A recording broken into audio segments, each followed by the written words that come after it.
NA 155 اور سابقہ MNA میاں محمد شفیق صاحب کے پاس موجود ہیں، اور میاں صاحب سے جانتے ہیں کہ محترمہ نے جو پہلی مرتبہ ایک بہت بڑی سیٹ وزیر اعلیٰ کے عہدے پہ کام شروع کیا ہے، کیا یہ ایکسپیرینس بہتر رہے گا یا ہمارے پنجاب کی اکنامیکلی ڈیولپمنٹ کی صورتحال اس سے بہتر ہو جائے گی؟ السلام علیکم میاں صاحب۔ وعلیکم السلام، شکریہ۔ دیکھیں نا، کیونکہ ابھی ہے نا ہنی مون پیریڈ ہے نا، تو میں سمجھتا ہوں کہ نا ابھی ان کو وقت ملنا چاہیے، اور ہم امید کرتے ہیں کہ وہ پنجاب کے اندر ڈیلیور کریں۔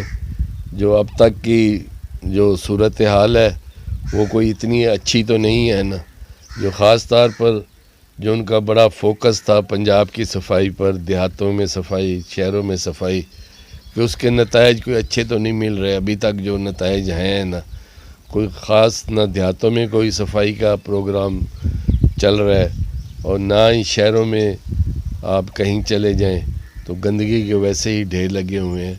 باقی ہم دعا گو ہیں کہ اللہ کرے کہ وہ ڈیلیور کریں، اور ڈیلیور کریں گے تو پنجاب کی خوشحالی ہوگی، اور پنجاب کی خوشحالی ہوگی تو ہر پاکستانی کی خوشحالی ہوگی۔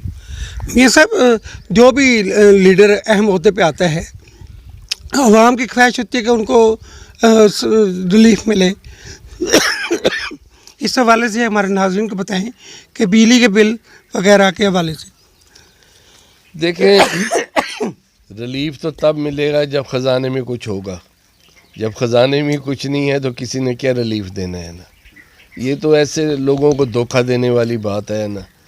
وہ تو اب جو کچھ بھی ہے، جو کچھ IMF چاہتی ہے، جو ہے نا لون دیتی ہے، ان کے شرط شرائط ہیں، وہ جو بھی شرائط ان کے وہ یہ تسلیم کرتے ہیں تو اس کے مطابق چلنا ہے۔ ان کے تو بس میں کوئی بات ہے نہیں کہ یہ کسی کو ریلیف دے سکیں نا، تو اس لیے یہ تو ابھی شکنجہ اور تنگ ہوگا۔ ابھی تو جون کے بعد آپ دیکھیں گے کہ حالات اور ابتر ہوں گے نا، اور اب تو نا ایک لوگوں کا ٹیمپریچر چیک ہو رہا ہے، اور نا دیکھیں نا کہ لوگوں کب تک لوگوں کے بس میں ہے کہ یہ ٹیمپریچر برداشت کریں، ورنہ تو لوگ پھر اسی طرح سڑکوں پر ہوں گے، اور پھر وہی بد امنی ہوگی، اور پھر وہی حالات ہوں گے۔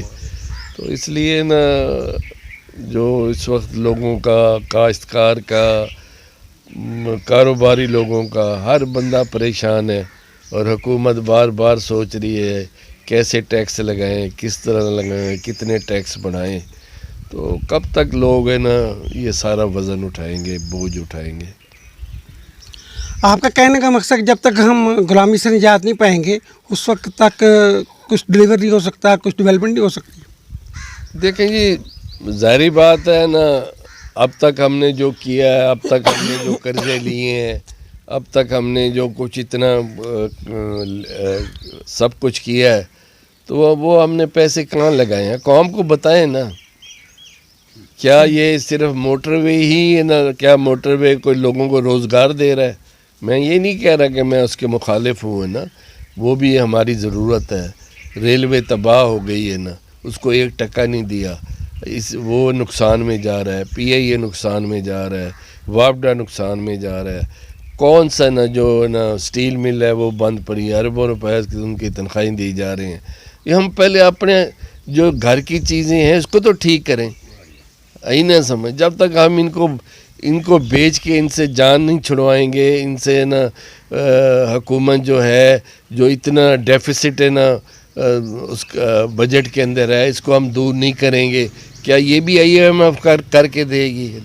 ہماری اس طرف توجہ ہی نہیں ہے نا۔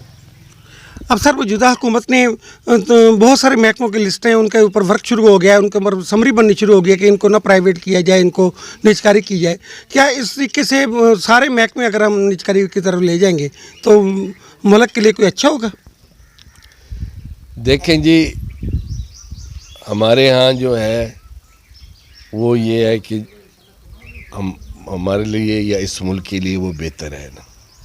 یہ حکومت کا کام نہیں ہے۔ حکومت سے تو اپنے ادارے نہیں چل رہے، مطلب ہے آپ دیکھیں بیوروکریسی جو ہے وہ بے لگام ہے نا، ہیں جی پولیس ہے تو اس کا کوئی یہ نہ مطلب ہے. ہم اپنے ادارے جو اپنے ہیں حکومتی ادارے پہلے ہم ان کو تو سنبھال لیں. اگر یہ اتنی اچھے ہوتے اور اگر اتنی ہوتے تو یہ نا پی آئی اے ایک منافع بخش کا کام تھا یا منافع بخش ایک انڈسٹری تھی تو کیوں بیٹھ گئی ہے نا. اس میں کوئی یہ نا کوئی سیاسی بندہ تو نہیں بیٹھا, سارے یہ بیوروکریٹس ہی بیٹھے ہیں. اور ان کی آپ سیلریز دیکھیں, ان کے نا پرکس دیکھیں, ان کی باقی چیزیں دیکھیں تو نا آپ کی سمجھ سے تو پھر کیوں نہیں ہے نا. آپ دوسری طرف دیکھیں پرائیویٹ سیکٹر کے اندر اب 2-3 کمپنیاں آ گئی ہیں, وہ دیکھو پروفٹ سے چلا ہی رہی ہیں نا. تو اس لیے نا جو کام نا حکومت کا نہیں ہے اسے نہیں کرنا چاہیے نا. یہ سب ہمارے ناظرین کو یہ آخری سوال ہے آپ سے کہ دیکھیں ہر ملک جو ہے اپنے سورسز پہ اپنے ذرائع پہ ڈپینڈ کرتا ہے, اور بلوچستان واحد ہمارا صوبہ ہے جہاں پر یعنی کہ بتایا گیا, اب نئی ریسرچ میں نے نیٹ پہ دیکھ رہا تھا کہ یہاں سے تیل کی یوں سمجھ لیں کہ تیل یہاں سے گزر کر ایران جاتا ہے اور ایران جو ہے نا آگے دوسرے ملکوں کو سپلائی کر رہا ہے. کیا ہم لوگ اپنے ذرائع پہ ڈپینڈ نہیں کر سکتے, ہم نااہل ہیں, یا ہمیں کوئی آئی ایم ایف یا امریکہ کی طرف سے کوئی لمیٹیشن ہے کہ ہم نے یہ کام ہی نہیں کرنا؟ یہ جو بات آپ کر رہے ہیں میں اس کو سچ نہیں سمجھتا نا. ہماری زمین ہے, ہمارے وسائل ہیں. دیکھیں نا آپ کے یہاں نا ابھی ہے نا جو یہ ریڈ راکٹ والا ہے اس کا آئی نہ سمجھ, اس کے اندر آپ دیکھیں نا آپ نے وہاں پر نا آپ کے وسائل ہیں, آپ نے آسٹریلیا کی کمپنی کو ریکوڈیک والوں کو دیا ہی ہے نا. جی تو آپ کو کس نے منع کیا ہے نا. وہ ایسی بات نہیں ہے کہ ادھر سے دریا جا رہا ہے ادھر جا رہا ہے وہ نکال رہے ہیں اور ہم نہیں نکال رہے. یہ کوئی یہ نا بات جو ہے کیونکہ یہ ٹیکنیکل بات ہے, میں اس کے اوپر زیادہ بات نہیں کروں گا کیونکہ نا یہ ٹیکنیکل لوگ ہی اس کے اوپر جواب دے سکتے ہیں کہ جنہوں نے کوئی اس کا کوئی ریسرچ کی ہو یا وہاں پر کوئی سروے کیا ہو اور کوئی ایسی بات ہو ان کے علم میں ہو تو آدمی تبھی ہے نا کوئی بات اس کے اوپر کر سکتا ہے. لیکن کیونکہ میرے حساب سے یہ ایسے مفروضہ ہی ہے. جی شکریہ. جی ناظرین نے دیکھا کہ میاں محمد شفیق صاحب کا کہنا تھا کہ جب تک ہم غلامی سے جب تک ہم کچھ ڈلیور نہیں کر پائیں گے اس وقت تک کوئی بھی حکومت آ جائے, چاہے محترمہ کی بجائے محترمہ کے والد صاحب کو بھی اگر اس سیٹ پہ بٹھا دی جائے, اگر وہ ڈلیور نہیں کریں گے تو عوام کی نگاہ میں وہ ہیرو نہیں زیرو ہیں. اگر کچھ ڈلیور کریں گے تو قوم کی دعائیں لیں گے اور قوم خوشحالی کی طرف گامزن ہو جائے گی. آپ کا میزبان علی احمد جوان, فن ثقافت نیوز. ملتا ہوں.